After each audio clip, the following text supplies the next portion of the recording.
বাবা বলেছিলেন আমি অভাবে পড়াশোনা করতে পারি নাই। মা, তুমি আমার স্বপ্ন পূরণ করবা। কিন্তু এখন বাবা নেই, আমি নিঃস্ব। কি হবে আমার? পড়াশোনায় অনেক খরচ, জানি না আমি কিভাবে পড়াশোনা করব। কথাগুলো বলছিল বিশিষ্ট মুন্সি আব্দুর রউফ কলেজের একাদশ শ্রেণীর শিক্ষার্থী নুজহাত হোসেন। তার বাবা জামাল শিকদার ২০ জুলাই বিকেলে নারায়ণগঞ্জের চিটাগং রোডের পাইনদি এলাকায় কোটা সংস্কার আন্দোলনকে কেন্দ্র করে শুরু হওয়া সংঘর্ষের মধ্যে পড়ে গুলিবিদ্ধ হয়ে মারা যান।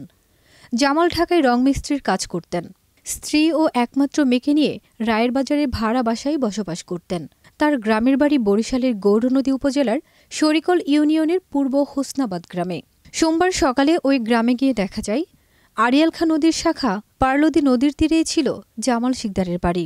এখন তার চিহ্নও নেই, নদীতে বিলীন হয়ে গেছে। নদীর তীরে মা বাবার কবরের পাশে তাকে কবর দেয়া হয়েছে। কবরের পাশে বসেই কান্না করছেন জামাল শিকদারের স্ত্রী শিউলি আফরোজ ও মেয়ে নুজহাত হোসেন। শিউলি আফরোজ বলেন, ঘটনার দিন সকালে খালার কাছে বিদায় নিতে চিটাগং রোডের পাইনদি নতুন মহল্লার বাসায় যান। দুপুরে খাওয়া দাওয়া করে বিকেল ৫টায় শ্যালক তাওহিদ চৌধুরীকে নিয়ে কেনাকাটার জন্য মার্কেটে যাওয়ার পথে গুলিবিদ্ধ হয়ে নিহত হন জামাল। বিদেশ যাওয়ার আগেই আখেরি ভিসা নিয়ে চিরবিদায় নিয়ে চলে গেলেন।